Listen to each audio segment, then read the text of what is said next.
Solutions. This bill lacks analytical support and open dialogue. Even much less significant or costly bills are subject to EIA and EPA analysis well in advance of the final committee actions. Lesser bills are subject to legislative hearings, not so here. Lesser bills are designed to meet somewhat realistic assumptions about the real state of technology, not so here.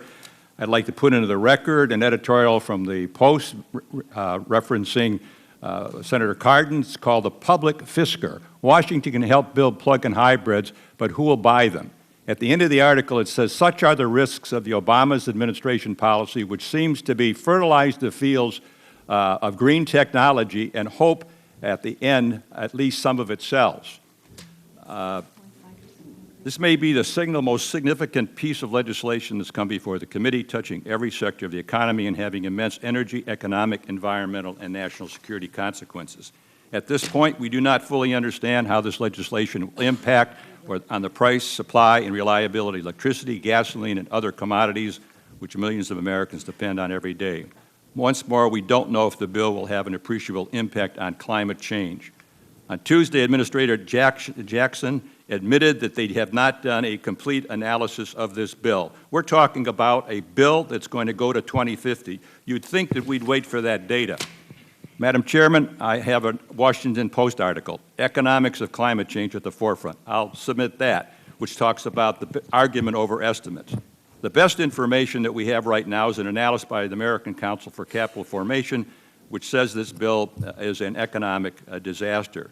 The fact of the matter is if you look at this bill, for example, states like Ohio are going to get 70% of our allowances taken care of, and your state of California is going to get 140%. That means a shifting of $385 million from some states to other states around the country. And I've got a poster here, chart. If you see the votes in the House, folks, these are the people who voted against the bill in the House.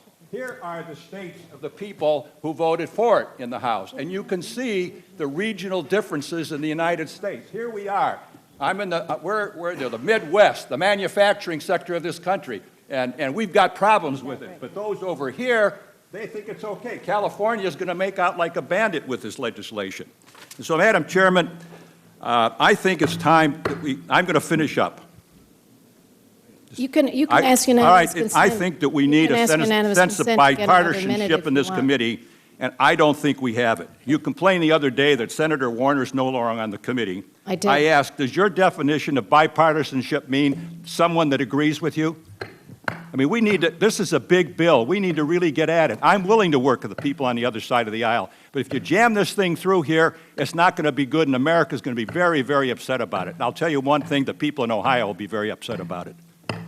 I'll take my 2 minutes now. If you had asked for unanimous consent, I would have been happy to grant it. Now, here's my definition of bipartisanship.